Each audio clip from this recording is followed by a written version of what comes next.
You feel like this past week has been utter and complete chaos? It's astrology time! Let's look at the energy for the week ahead. We start the week off with the moon and Pisces approaching in opposition with Mars and the South Node and Virgo as they are moving closer and closer to each other. This could prompt on Monday for a big emotional release, maybe tied to your values, your self-worth, money, relationships, as the moon and both Mars will be challenging Venus and Gemini. This week is going to be really intense in terms of release and what we're learning to really fully let go of that maybe we weren't aware of before, like in our mindset or with our perfectionistic tendencies, overthinking, depending on where in your chart you have Virgo. This could be further amplified on Tuesday as the moon joins the North Node and directly opposes the South Node in Virgo. This could be big emotional release around whatever you have in Pisces in your chart or whatever area of life the house Pisces and Virgo rule in your chart.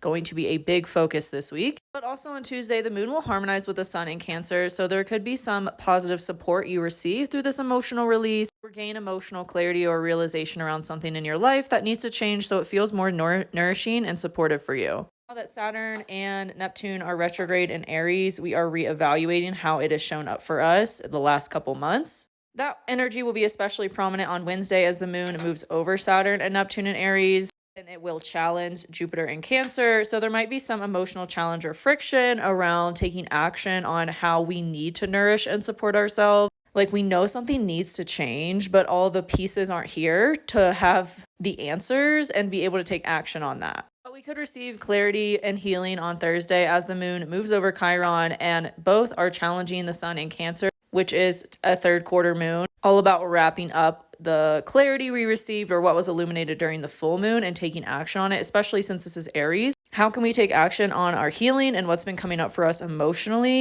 to let go of and allow ourselves to receive support, nourishment around it to really integrate that healing. Then Thursday evening, Mercury stations retrograde in Leo. It will be retrograde until August 11th. And we will be reevaluating all the themes of how Mercury in Leo has shown up for us so far. On Friday, there could be some big emotional transformation as the moon in Taurus will be challenging Pluto in Aquarius. And remember, Pluto is harmonizing now with Uranus and Gemini. So the change and transformation we need to make is being highly supported.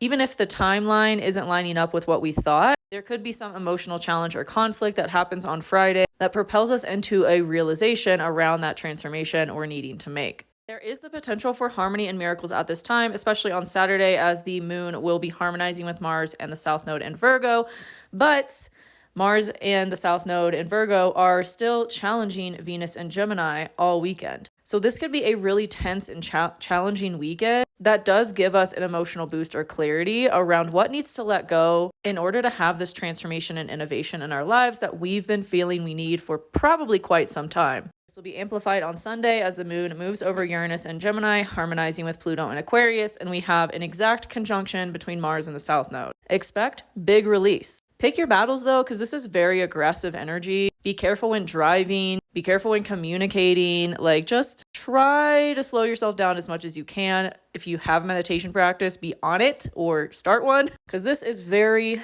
intense, cerebral, aggressive energy, like I said. How's this all showing up for you? This is a lot, but I do feel like it's propelling us into the positive changes we need in our lives and rearranging everything so that that happens. If you want to know more about how this is showing up for you based on your rising sign, I do a horoscope on my YouTube every week. Come find me and let me know in the comments how this is all showing up for you. I'll see you next week.